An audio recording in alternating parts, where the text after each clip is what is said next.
Kalau my friends, lihat di layar, mungkin ini ada data statistik mingguan, yang bisa diakses juga di IDX ya, terkait pergerakan IHSG sepanjang pekan, lalu dan dibandingkan dengan pekan sebelumnya begitu ya my friends. Kalau kita lihat secara umum memang, kita patut berbahagia nih my friends, karena memang, minggu lalu IHSG, relatif bergerak, positif ya, sampai puncaknya mungkin tadi sudah dibahas oleh Pak Iwan, itu mencapai rekor level tertinggi barunya di hari Jumat. Jadi menutup pekan dengan positif dan juga ATH yang baru begitu ya my friends. Jadi overall sebenarnya performa IHSG dari pergerakannya itu cenderung positif.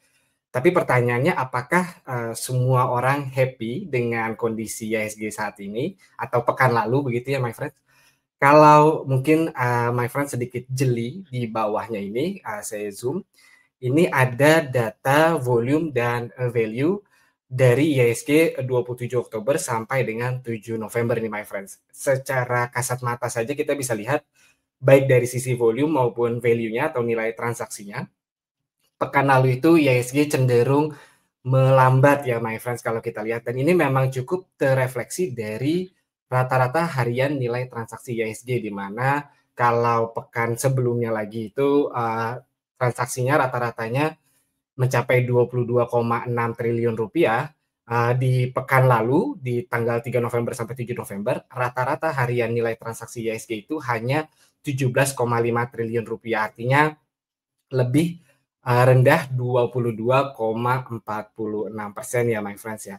Nah, kalau ditanya kembali ke pertanyaan tadi ya, apakah semua orang happy? Ya mungkin tidak semua ya my friends, karena kalau kita lihat secara nilai transaksi mungkin ada pihak-pihak atau investor yang masih relatif menahan diri begitu ya my friends di pekan lalu ya khususnya. Dan kalau kita lihat juga memang ini inline dengan catatan net foreign ya, atau arus dana asing ya. Kalau kita lihat memang masih net buy cukup baik juga, tapi memang secara akumulasi ini relatif lebih rendah ya dibandingkan pekan sebelumnya.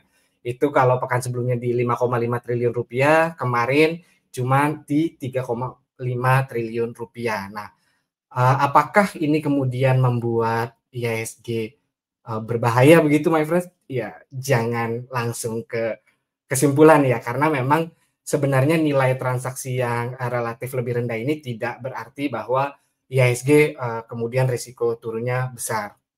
Tapi nilai transaksi ini kan sebenarnya menggambarkan bagaimana flow atau uang itu tersirkulasi di IHSG pada umumnya ya my friends. Jadi sebenarnya kalau kita lihat kondisi sekarang, toh pekan lalu dengan value dan volume yang lebih rendah, IHSG tetap bisa menguat atau terapresiasi. Perbedaannya mungkin memang dengan value yang lebih rendah ini sebenarnya mungkin kaitannya lebih ke volatilitas yang lebih tinggi ya my friends. Jadi artinya dengan partisipasi investor yang cukup terbatas di pekan lalu, kalau memang ada perubahan tekanan dari beli ke jual dan lain sebagainya, itu bisa langsung mungkin berpengaruh signifikan kepada pergerakan IHSG. Tapi ini bukan sesuatu yang harusnya ditakuti nih my friends, karena selain memang tantangan yang tadi sudah saya sebutkan, ada beberapa katalis yang mungkin bisa my friends pertimbangkan ke depannya untuk mempengaruhi IHSG dari sisi flow-nya nih. Jadi hopefully di pekan ini ada beberapa katalis yang bisa attract flow kembali ke IHSG. Yang pertama mungkin saya bisa tampilkan ini data pembagian atau cum dan ex dividen ya. Ini lebih ke ex dividen dari beberapa emiten yang terjadi di selama sepekan ke depan nih my friends. Mungkin kita skip yang 10 karena ex dividen berarti udah jatuh hari ini, tapi di ex dividen di hari Selasa ya, ini kita lihat ada TAPG, SIDO, TPIA, kemudian juga di hari Rabunya ada Avia, di hari Kamis ada ITMG, BSSR, dan di hari Jumatnya ada beberapa emiten lain. Artinya mungkin kita bisa lihat ada flow yang datang dari investor yang mungkin memang menerapkan strategi mencoba untuk memanfaatkan dividen yield begitu ya my friends ya. Jadi hopefully dengan ada kabar dividen interim ini, ada beberapa investor yang memang strateginya cocok kemudian bisa masuk ke IHSG dan menggerakkan IHSG lebih lanjut. Dan jangan lupa my friends, beberapa waktu lalu juga sudah ada kabar ya bahwa beberapa emiten yang relatif kuat, ini konstituen LQ45 ya, itu berencana untuk atau sebelumnya berencana tapi sekarang sudah mulai masuk ke periode buyback-nya nih my friends. Ada beberapa di antaranya adalah ITMG, Astra, UT, dan BBCA. Ada yang periodenya 3 bulan, 6 bulan, hingga 1 tahun ke depan. Intinya adalah harusnya kalau misalnya kita lihat nanti ada pergerakan yang cenderung negatif dari IHSG, kita berharap dengan aksi buyback ini bisa sedikit menahan begitu ya laju sentimen negatif IHSG dari sisi konstituen LQ45, terutama kalau kita lihat memang nilai dari buyback ini akan cenderung jumbo begitu ya my friends, karena memang konstituen LQ45 yang berencana untuk buyback. Nah, harusnya dari dua sentimen ini saja kita bisa melihat potensi yang cukup positif dari IHSG untuk bisa melanjutkan rally-nya, walaupun memang resiko dari rendahnya value di pekan lalu itu masih membayangi IHSG. Dan yang terakhir mungkin jangan lupa ya my friends bahwa 5 November lalu sudah diupdate juga oleh Pak Fad begitu bahwa MSCI sudah mengumumkan daftar review sahamnya.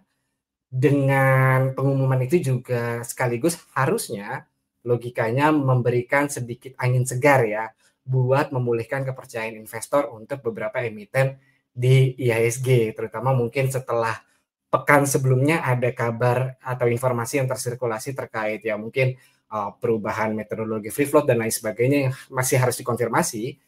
Dengan pengumuman kemarin harusnya ini memberikan angin segar bahwa informasi itu belum ada kelanjutannya gitu ya. Jadi harusnya sentimen yang terbangun sampai saat ini masih positif ya my friends. Kalau kita lihat di pengumuman MSCI ini memang sampai hari ini belum ada terkait dengan perubahan metodologi dalam perhitungan free float atau apapun yang terkait dengan informasi yang waktu itu pernah tersirkulasi ya my friends. Jadi harusnya 3 katalis utama ini bisa cukup menjadi angin segar buat investor untuk masuk lagi, mengambil posisi lagi di IHSG dan kemudian mendukung rally yang tengah berlangsung di IHSG dari pekan sebelumnya nih my friends.